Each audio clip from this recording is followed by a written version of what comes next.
नमस्कार। आज का विषय है पार्ट 3 प्रेजेंट परफेक्ट टेंस। इससे पहले प्रेजेंट इंडेफिनिट यानी प्रेजेंट सिंपल टेंस और उसके बाद प्रेजेंट कंटिन्यूस के बारे में हमने पढ़ा था। आज हम बात करेंगे प्रेजेंट टेंस के तीसरे भाग यानी कि परफेक्ट टेंस की। चलिए बात करते हैं। सबसे पहले पहचान के बारे में देखते हैं। तो वाक्य के अंत में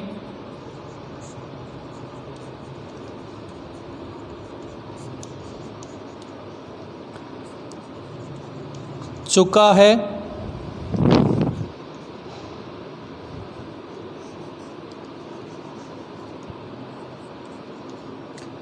चुकी है लड़की के लिए, और बहुवचन हो तो चुके हैं, ये सब आता है। इसके अलावा वाक्य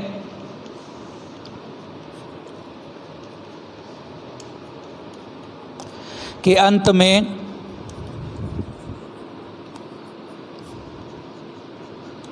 क्रिया के साथ है आता हो तो वो प्रेजेंट परफेक्ट टेंस की पहचान होगी। जैसे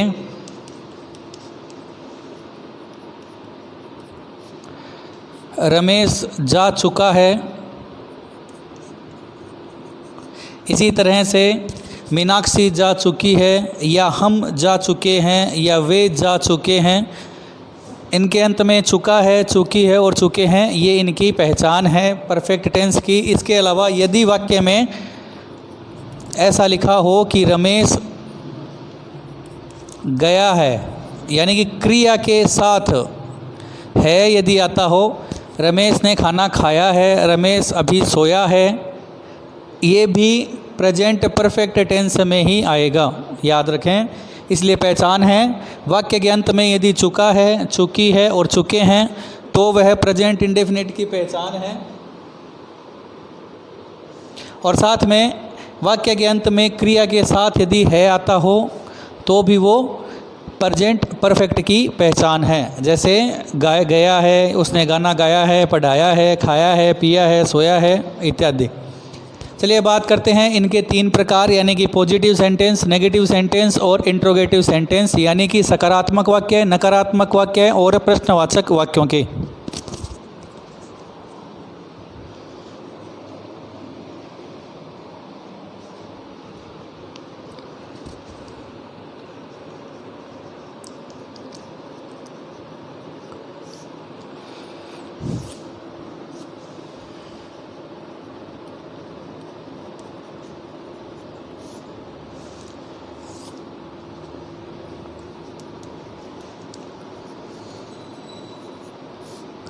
देखिए सकारात्मक में सब्जेक्ट प्लस हेल्पिंग वर्ब के रूप में यदि एक वचन हो तो हैज और बहुवचन हो तो हैव लगाते हैं। याद रखें, एक वचन हो सिंगुलर के लिए हैज और प्लूरल के लिए हैव का प्रयोग करते हैं, और वर्ब की थर्ड फॉर्म लगाते हैं प्लस ऑब्जेक्ट। उदाहरण,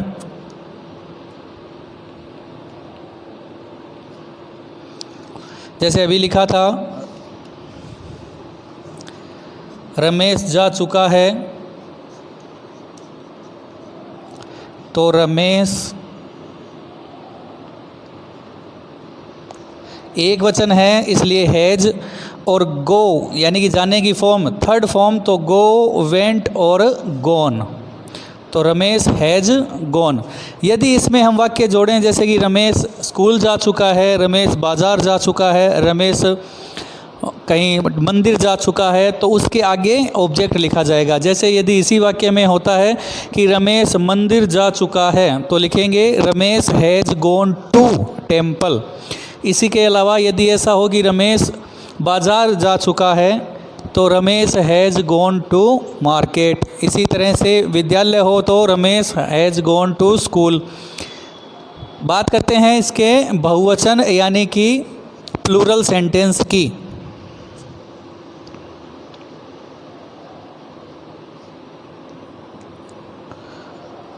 हम खाना खा चुके हैं। तो हम के लिए सब्जेक्ट हो जाएगा वी, उसके बाद में बहुवचन है इसलिए हैव, वी हैव। उसके बाद में ईट की third form eaten,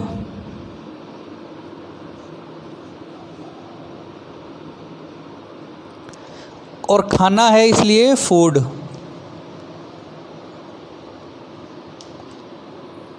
we have eaten food. इसके अलावा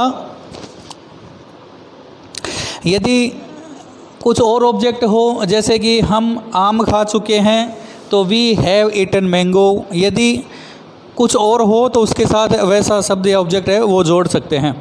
बात करते हैं नकारात्मक सेंटेंस की, तो उससे पहले याद रखना है एक वचन के लिए हैज़ और बहुवचन के लिए हैव का प्रयोग करना है और साथ में वर्ब की थर्ड फॉर्म लगानी है। नकारात्मक में सबसे पहले सब्जेक्ट लिखेंगे, उसके बाद में हैज़ या हैव, और उसी के बाद में नोट लगाएंगे क्योंकि नकारात्मक वाक्य है इसलिए। फिर वर्ब की थर्ड फॉर्म और उसके बाद आपका ऑब्जेक्ट यानी शेष वाक्य। उदाहरण है, इन्हीं दो वाक्यों में लेते हैं तो रमेश नहीं गया है।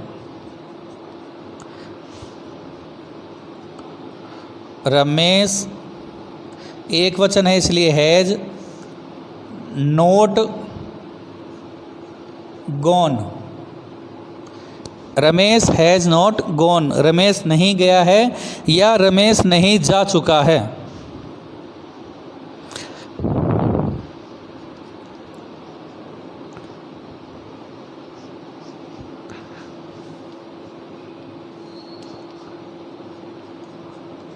वे नहीं आए हैं यानी कि वे नहीं आ चुके हैं, तो दे हैव नोट केम। वापस come third form, they have not come यानी कि वे नहीं आए हैं। यदि यहाँ वाक्य में आगे बढ़ाएं कि वे अभी तक नहीं आए हैं तो उसके लिए दे हैव नॉट कम यट लग जाएगा। यट का मतलब अभी तक के लिए। अब बात करते हैं प्रश्नवाचक वाक्यों की। तो प्रश्नवाचक में सबसे पहले हेल्पिंग वर्ब लगाएंगे यानी कि हैज और हैव सब्जेक्ट के अनुसार। यदि सब्जेक्ट एक वचन है सिंगुलर है तो हैज लगाएंगे, यदि सब्जेक्ट प्लूरल यानी कि बहुवचन है तो हैव लगाएंगे। उसके बाद में सब्जेक्ट लिखेंगे,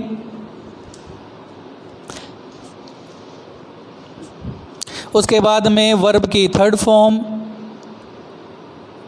प्लस ऑब्जेक्ट और साथ में क्वेश्चन मार्क।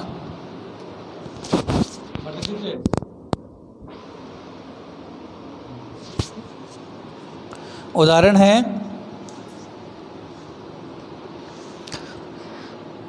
क्या रमेश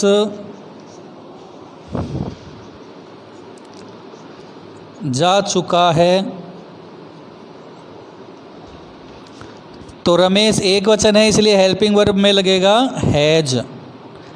दूसरा है सब्जेक्ट लिखेंगे तो सब्जेक्ट है आपका रमेश तो हैज रमेश। वर्ब की थर्ड फॉर्म है तो गोन क्वेश्चन मार्क। हैज रमेश गोन, क्या रमेश जा चुका है या क्या रमेश गया है। यदि ऑब्जेक्ट में कुछ और जोड़ना चाहें जैसे कि गांव का नाम हो, शहर का नाम हो, स्थान के लिए जैसे कि क्या रमेश स्कूल जा चुका है या क्या रमेश बाज़ार जा चुका है, तो आगे लगेगा has Ramesh gone to school या has Ramesh gone to market. बहुवचन के उदाहरण के लिए देखते हैं।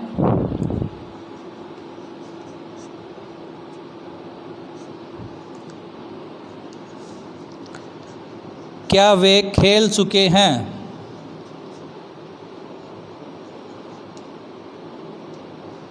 तो बहुवचन है वे इसलिए हेल्पिंग वर्ब में हो जाएगा हैव। हैव सब्जेक्ट है आपका वे यानी कि दे। प्ले की third form played. Have they played, क्या वे खेल चुके हैं। यदि यहाँ होता कि क्या वे क्रिकेट खेल चुके हैं या फुटबॉल खेल चुके हैं या बैडमिंटन खेल चुके हैं, कोई खेल का नाम होता तो वो ऑब्जेक्ट में आगे आ जाता। जैसे have they played cricket, have they played football, have they played badminton इत्यादि। तो ये था आज का विषय यानी कि प्रेजेंट परफेक्ट टेंस, जिसमें आपको याद रखना है कि यदि सिंगुलर हो यानी कि सब्जेक्ट या कर्ता एक वचन हो तो हैज वर्ब की थर्ड फॉर्म लगाएं, और यदि कर्ता या सब्जेक्ट बहुवचन हो तो हैव प्लस वर्ब की थर्ड फॉर्म लगाएं। अब है बारी 5 महत्वपूर्ण क्रियाओं की जो याद रखनी है और साथ में होमवर्क की। ये है 5 महत्वपूर्ण क्रियाएं आज की। बोलना, कहना, बताना, सुनना और पुकारना। बोलना यानी कि स्पीक, कहना से, बताना टेल, लिसन सुनना और पुकारना यानी कि call. First form, second form और थर्ड फॉर्म इस क्रम में इन्हें याद रखने की कोशिश करें। Speak spoke spoken, say said said, tell told told, listen listen listened और कॉल कॉल्ड कॉल्ड। उसके बाद है होमवर्क। 10 सेंटेंस है जिन्हें आपको आज के अनुसार यानी कि प्रेजेंट परफेक्ट टेंस के अनुसार इनको अंग्रेजी में लिखना है या इनकी अंग्रेजी बनानी है। नोट करें, समझें, नहीं समझ में आए तो पूछें। मिलते हैं फिर किसी नए टॉपिक के साथ। धन्यवाद।